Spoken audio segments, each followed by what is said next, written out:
Hello, welcome back to this episode of Beyond the Headlines. I am so incredibly excited for this episode because we are going to be talking about one of my favorite topics, pro-life issues. More specifically, we're going to be talking about some niche pro-life arguments, some niche pro-life topics that maybe you haven't heard before. Maybe you have had some discussions and some of these thoughts have maybe popped into your brain, but you haven't heard all of the defenses.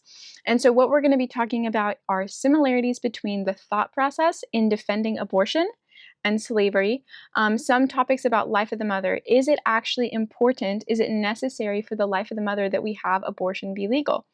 And a really amazing claim that people make all the time that's just completely false is that states will penalize doctors and physicians if they do miscarriage management care or if they are just simply trying to look out for the mom after the fetus dies in her womb. So those are some of the topics that we're going to be talking about today. But before we get into that, I do want to talk about why we should speak up. Why is it important that we talk about these issues? Because as much as I do these types of podcasts, and there are so many amazing pro-life apologists out there, Stephanie Gray Connors, Seth Gruber, Lila Rose, and so many more, the real change happens when we have one-on-one conversations. I was trying to think about how many one-on-one conversations I've had in my time in pro-life defense, either in door knocking, one-on-one conversations on campus, Q&As, panel debates, anything like that. And I wasn't able to get an exact number, but I believe the number is around 200 hours, which is an insane amount. And the most change that I've seen come from that is the one-on-one conversations. It is absolutely amazing. You wouldn't think it, but there are so many times where people do in fact either say, hey, you know what, that really made me think a lot more. That's going to make me rethink my position. I want to do more research. I want to think about what you said. Or, oh my goodness, I've totally changed my mind. I've totally changed my mind on abortion. I think of one time where I was talking to a man. He started out saying that abortion should be legal all the way up until the moment of birth. And we got him back all the way until he believed that life started at 8 weeks, which obviously is not a perfect abortion position, but so much movement just in the span of a 30-minute conversation. So this is one of the reasons people like to think that change doesn't happen through conversations, but that's the number one way that change will happen is through conversations. Now, at one of these Q&As that I was at, somebody asked me, Rachel, why does the devil love abortion so much? Why is this something that he's pushing for so greatly? And there's two main reasons why the devil absolutely loves abortion. The first is that the devil really cannot create anything beautiful. He can only destroy. The Bible tells us again and again that the devil seeks destruction and death. And so the devil loves to destroy anything beautiful, including innocent life. The second reason, which I think is so incredibly important for us to understand, and I think a lot of believers really do not understand, is that there is an inherent shame in abortion. I was out doing some pro-life outreach. We have these victim image displays. They're really gruesome images where you can see the innocent lives, these innocent babies that have been completely just torn apart by the doctors. And people always come up to us and say, well, you're shaming these mothers. You're shaming them. And the response to that is, well, we're not trying to shame them, but there is an inherent shame in abortion. If you are looking at the photos of something that you have done and feel shame because of that, that is because that action has inherent shame. I didn't even say anything. You just looked at the photo, right?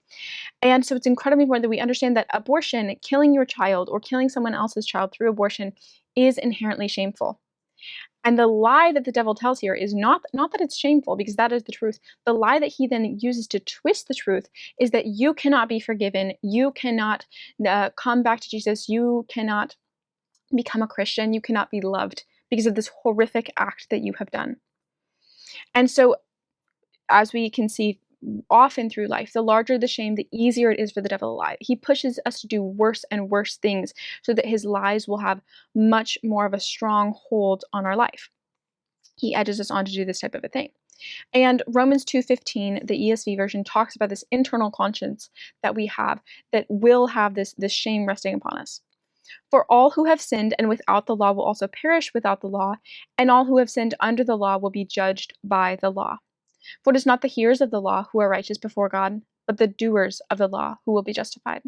For when Gentiles, who do not have the law by nature, do what the law requires, they are a law to themselves, even though they do not have the law. They show that the work of the law is written on their hearts, where their conscience also bears witness, and their conflicting thoughts accuse or even excuse them on that day, when according to my gospel, God judges the secrets of men by Christ Jesus. That verse is so incredibly heavy. But it tells us that we are judged by the conscience, by the law that is on our hearts. And that is why abortion carries such heavy shame. So when I hear Christians saying things like, oh, well, I don't necessarily want to speak out against abortion. I don't necessarily want to advise someone against abortion because they're my friend, and it wouldn't be very loving for me to bring that condemnation on them. Number one, we are not bringing any condemnation on them. The condemnation on them is because of the gospel, because of their sin, because of God's judgment. But secondly, it is not a loving thing to do to ignore someone's sin as they are allowing the devil to have a stronger and stronger hold on their life.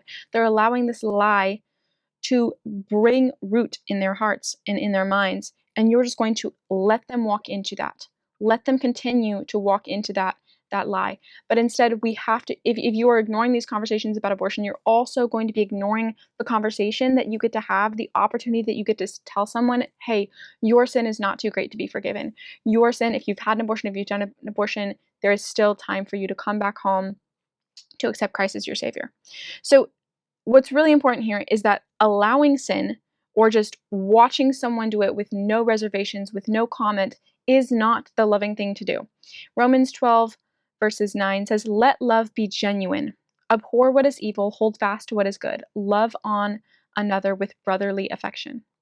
If your brother, if your sister was going on to pursue an abortion for them or someone close to them, would it be the loving thing to do? Would it be loving for you to allow them to continue in that sin? No, that is not what brotherly affection is. If we are to love people like our brothers and like our sisters, then we should not ignore them as they walk into an evil, horrific act like abortion. And of course, what it says here in Romans 9, let love be genuine. Let love be genuine. Genuine love abhors evil. In the same breath, that is what Paul said. Genuine love abhors evil. Abortion is evil. It is not genuine love to ignore abortion. That is why it is so important that we speak up. It is not the loving thing to do to be silent. Now, I do want to talk first about the similarities in the thought process between slavery and abortion. It was actually really interesting to me as I was reading some documents on slavery, some speeches that people had made, just how similar some of the arguments are being made today between some of the arguments made just for general politics, but as well as for abortion. So if you guys want a lengthier podcast on this, kind of diving deep into how similar the arguments and the thinking is behind the advocates for slavery and the advocates for abortion, I would love to do an episode on that. So this is a particular speech that I found. It's from James Henry Hammond, and I found this on Teaching American History, so you can find this, you can fact check this, but this is from his Mudsill speech in 1858. Now, James Henry Hammond was actually a former governor of South Carolina, and then he went to serve in the U.S. Senate. And he was giving this speech in favor of the debate of the Lecompton Constitution. It was a bill that was going to be passed, and his entire speech, the Mudsill speech, was essentially about how there needs to be some lower class of the economy to support the upper class. And so there's an economic reasoning to this whole thing of slavery. And this is what he says here. He says, in all social systems, there must be a class to do the mental duties to perform the drudgery of life. That is a class requiring but a low order of intellect and but little skill. Such a class you must have, or you would not have that one class which leads progress, civilization, and refinement. So what is he saying here? He is saying that without slaves, the upper class of people, the white people, the slave owners, could not carry on to complete all of the things that they have completed, to succeed in life. How similar is that to the women who say, oh, I need to get this abortion because I need to be able to get a career. I need to be able to support myself. I have economic stresses. I need to be able to go and, feed my other children. That is the same type of thinking that we have had here for slavery. What he is saying is that someone else has to suffer in order for you to succeed. How opposite is that from the thinking that we have from Jesus Christ? There's a common saying that abortionists say, you must die so I can live. But Jesus said, I will die so you can live. So if we are being truly Christ-like, we should not be putting forth any type of ideology that says other people suffer so that we benefit. No, because we should always be sacrificing ourselves for other people. Well, not always, but we should be continually looking to be in Christ-like sacrifice of ourselves for other people. And that is the exact opposite of what abortion and in what slavery are.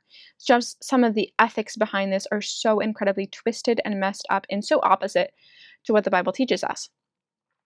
Now, one of the really interesting things about some of these conversations is that people will also try to bring up the life of the mother as an argument for abortion. It's one of the most common claims made by people to try and advocate for abortion, which is really interesting because every time I'm out doing pro-life outreach, it's one of the first things that people will bring up to me, kind of in this way of, oh, I bet you haven't considered this yet. I bet you haven't thought about this yet.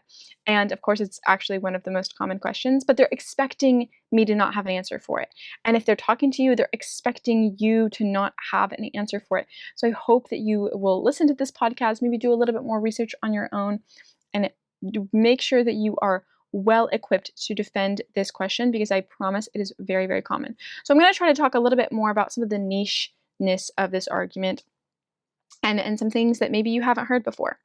Now, one of the things I want to start off with is that an induced abortion, the deliberate killing of a child, is never medically necessary. That type of an abortion is never medically necessary in order for the life of the mother to be saved. Now, the Center for Reproductive Rights, as I was doing some of this research, I was looking into a map for what are the bans on abortion in each state. And this is something I really think it's important to draw our attention to, because the misinformation that is being spread is just so incredibly blatant. So I went and looked on their map, and I looked at Texas and Indiana. And for both of these states, it said, if you just, hovered your mouse over the map, it said there's a total ban from abortion on these states. So to the onlooker, this would look like, okay, there's no exception for the life of the mother. There's no way that someone can get care if their life is at risk. And what's really interesting is that then if you click on the state and the page then changes and it pulls up the exact law, it will then say something like this. This is what it said under Indiana. Indiana enacted a new law prohibiting abortion with very limited exceptions. In June 2023, the Indiana Supreme Court held that the Constitution protects abortion in situations where there is no risk to a pregnant person's life or a serious health risk. Where there is risk to a pregnant person's life or a serious health risk.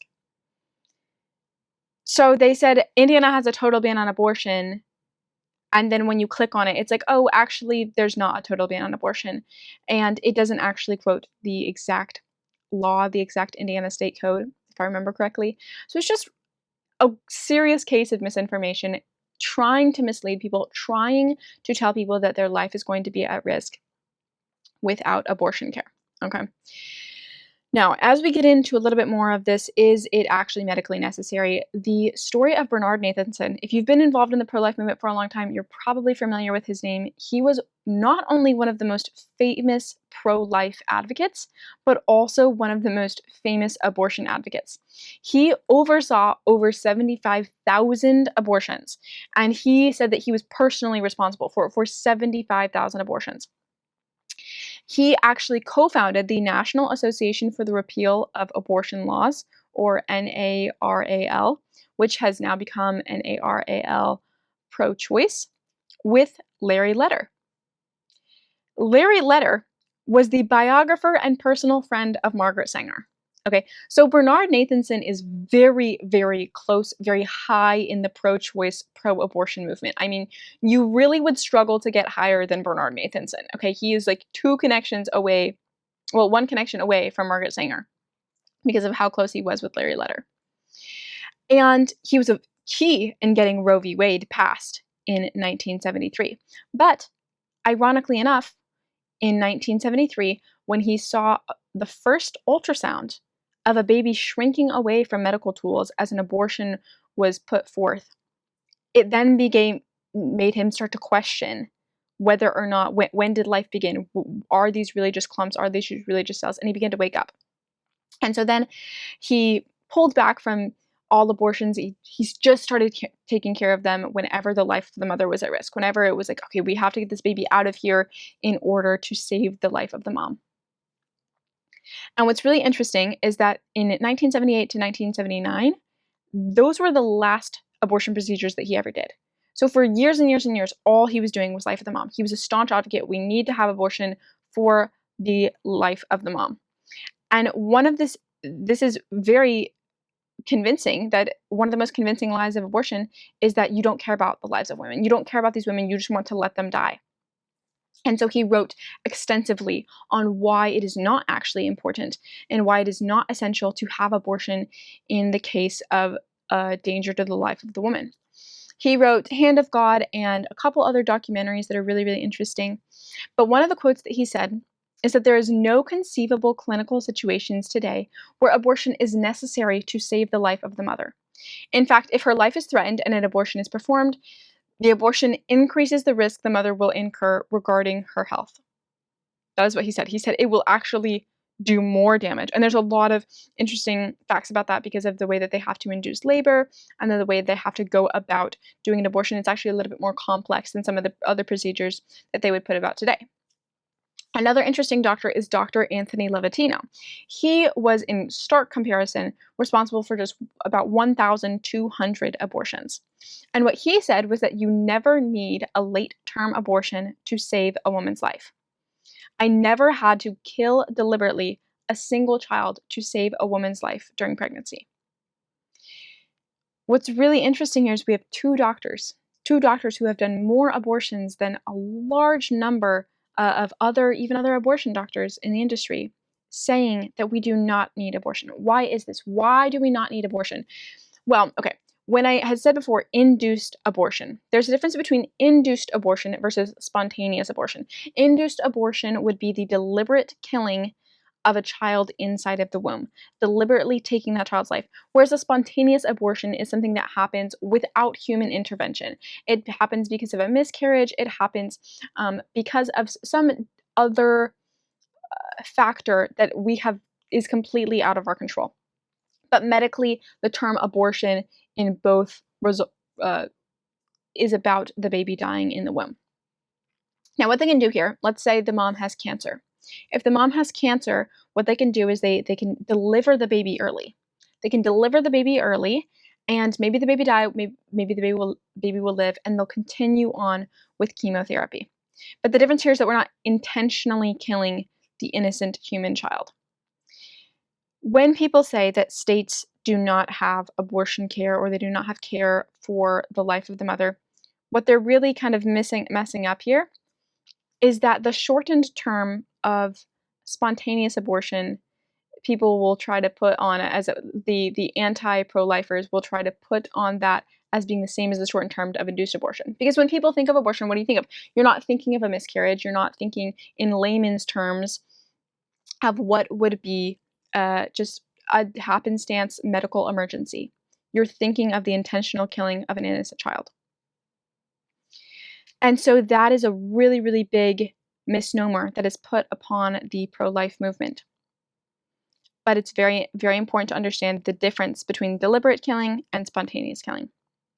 There's also other terminology that we need to be able to understand is the termination of the pregnancy versus medically indicated separation. Those are both cases that can be taken into to help save the mother's life, right? So that would be early delivery of the baby, induction, or C-section.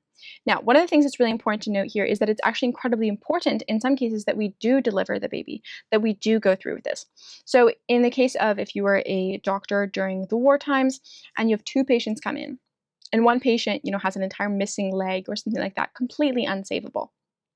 And you have another patient who maybe they have a wound or something that's bleeding, but if you attend to them, you can absolutely save that patient 100%. But the odds are entirely in favor of the second patient.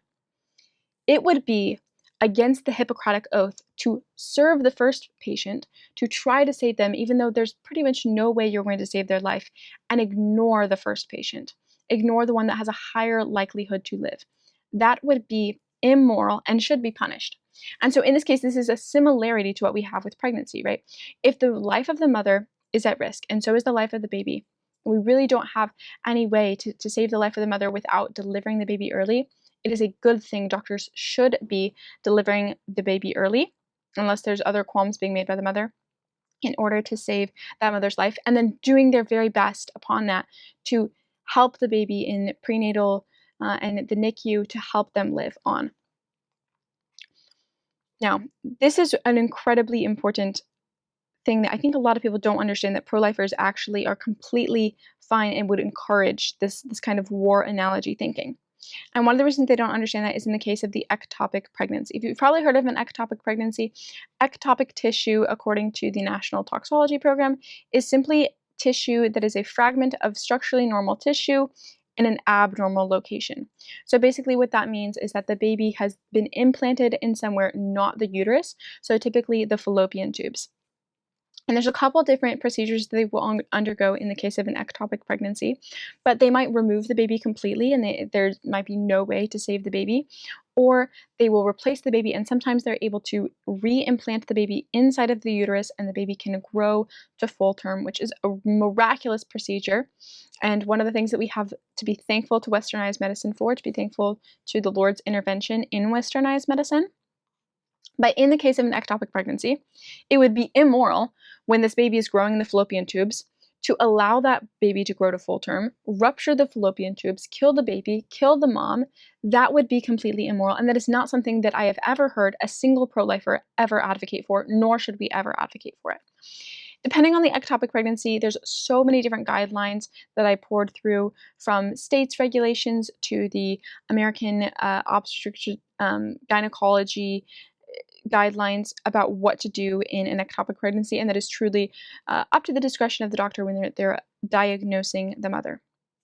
Now, aside from the ectopic pregnancy, there's also early trimester versus late trimester induced labor versus C-section. If they're late enough in the trimester and the mother's, diagnosed with cancer or something like that, they can just go ahead and induce labor, or they can do a C-section, whichever one. If they are earlier in the trimester, they can go ahead and do a C-section. And oftentimes, like Bernard Nathanson said, this is actually safer for the life of the mother. It is safer for them to do that. It's more efficient. It might be less invasive, and all of the above. Now, a lot of people will say that a lot of this care that I just laid out is not protected for by the states, that we need to have induced abortion, so the ability to deliberately kill a child in order to save the life of the mother. So I went on to the Charlotte Lozier Foundation, which is a really amazing foundation with so much knowledge, and they have an article, Pro-Life Laws Protect Mom and Baby, Pregnant Women's Lives Are Protected in All States.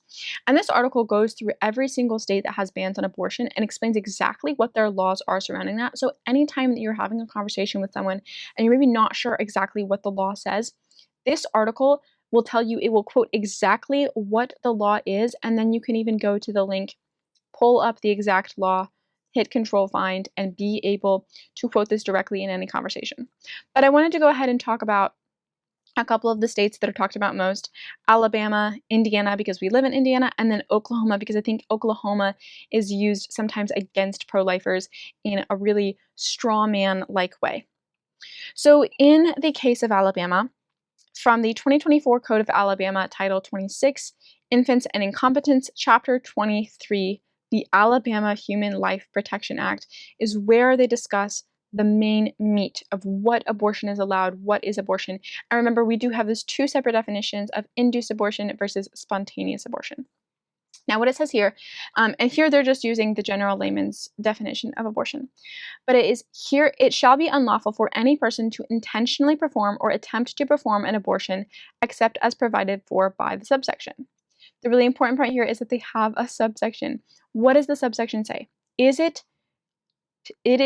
illegal for them to ever perform an abortion, or are there exceptions here? What it says is, an abortion is the use, this is the definition, is the use or prescription of any instrument, medicine, drug, or any substance or device with the intent to terminate the pregnancy of a woman known to be pregnant, with knowledge that the termination by those means will, with reasonable likelihood, cause the death of the unborn child. The term does not include these activities if done with the intent to save the life or preserve the health of an unborn child, remove a dead unborn child, to deliver the unborn child prematurely, to avoid a serious health risk to the unborn child's mother, or to preserve the health of her unborn child. It goes on, the term does not include a procedure to act or to treat an ectopic pregnancy, nor does it include the procedure or act to terminate the pregnancy of a woman when the unborn child has a lethal anomaly. So what this is saying for is that you may not remove a child from the woman's womb. You may not take part in any action that would have a likelihood of killing a child unless you have one of these exceptions. Unless you have the life of the mother, the life of the baby, anything like this where you need to remove the baby. That is incredibly important. They will try to say, oh, okay, look, it said that you're not allowed to perform an abortion except as provided by the subsections, by the very subsections that are provided. Now, moving on to Indiana. This is the 2024 Indiana Code, Title 16, Health. In Article 18, General Provisions and Definitions, it says abortion shall be in all instances be a criminal act, except when performed under the following circumstances. At the earlier of viability of the fetus of 20 weeks, of post-fertilization age, and any time after, for reasons based upon the professional medical judgment of the pregnant woman's physician, if, based upon a reasonable medical judgment, performing the abortion is necessary to prevent any serious health risk to the pregnant woman or to save the pregnant woman's life. And then they have a definition of abortion. Abortion means the termination of human pregnancy with an intention other than to produce a live birth or to remove a dead fetus. The term includes abortions by surgical procedures and by abortion-inducing drugs. So these definitions are actually incredibly important because without them, we might have people only outlawing induced abortion. And only outlawing induced abortions could mean that people are putting forth induced labor very early on in order to have a pregnancy or have a birth, which comes forth with a dead child upon birth, or doing things like C-sections very early on for no reason. But what these laws here are stating is that you have to have some sort of a medical reason, and if you have a medical reason to do a C-section, induced labor early on, then that would not be a criminal act in any way, shape, or form. One of the states that I think commonly gets used against pro-lifers and is cited is the Oklahoma law. And what's really, really interesting about the Oklahoma law is it actually says nothing nefarious, nothing evil in it at all. The Oklahoma statute, Title 21, Section 86, states that Oklahoma law provides that every person who administers to any woman or prescribes for any woman or advises or procures any woman to take any medicine, drug, or substance, or uses or employs any instrument or any other means whatever, with intent thereby to procure the miscarriage of such a woman, unless the same is necessary to preserve her life, shall be guilty of a felony, punishable by imprisonment in state. So what they're saying here, they use the term miscarriage instead of abortion, which they're kind of using it in the same meaning of it. We wouldn't necessarily think of it in layman's terms as being the same meaning, but they're using it in the same way. Because what they're saying here is with the intent thereby to procure the miscarriage. And what does Merriam-Webster say that procure is? To bring about or achieve something by care and effort. So if you are taking care, if you are trying to induce a miscarriage in someone without reasonable cause, without saying, okay, we're going to induce labor because your life is at risk, that is punishable by law. It's not saying that miscarriage is not allowed. It's saying that if you do something to bring about miscarriage, this law is actually, I think, really well worded. If you do something to bring about miscarriage, if you're drinking excessively, using drugs, then you are going to be punished. Very, very big difference there. Very big difference. So the Oklahoma law, there's actually no state law in the country that says that if you have a miscarriage or you have miscarriage care or the life of the mother is at risk, then we can't treat those moms. There's nothing that does that. And anytime that law is applied in that manner, that is a misuse of the law, usually for political gain, because they want people to try and think that, oh, the pro-lifers are at it again. They don't care about these moms. And it's one of the most evil, disgusting things, if you think about it, if someone is to use that law in a nefarious way like that. Okay, now, as I said before, that article actually includes every single state, so you can go there, you can look at it, you can see what your state says, and if you're talking to someone, a very, very amazing resource to explain to them, okay, no, actually, there's no state that does not protect the life of the mother. As I'm wrapping this up, I really want you all to think about maybe some of the conversations that you've had about abortion. What are ways that you maybe need to become more able to defend the pro-life argument. This is the most pressing argument of our time. If you think about any time period in the past, you can kind of think of what were the biggest issues that they had going on. And I think that as Christians, we should all have a moving inside of us. We should all have a yearning to want to step up against societal injustices, especially when that injustice is the brutal murdering of innocent children in the womb. And that is our duty as Christians to speak up against that. So I really hope that this kind of helped you understand some of the similarities, some of the niches of the pro-life movement, some of the niches of how slavery is very similar to abortion, actually, the life of the mother, different state policies, and I hope this really encourages you to do a little bit more of your own research. Go ahead and tune in next week for another episode of Beyond the Headlines.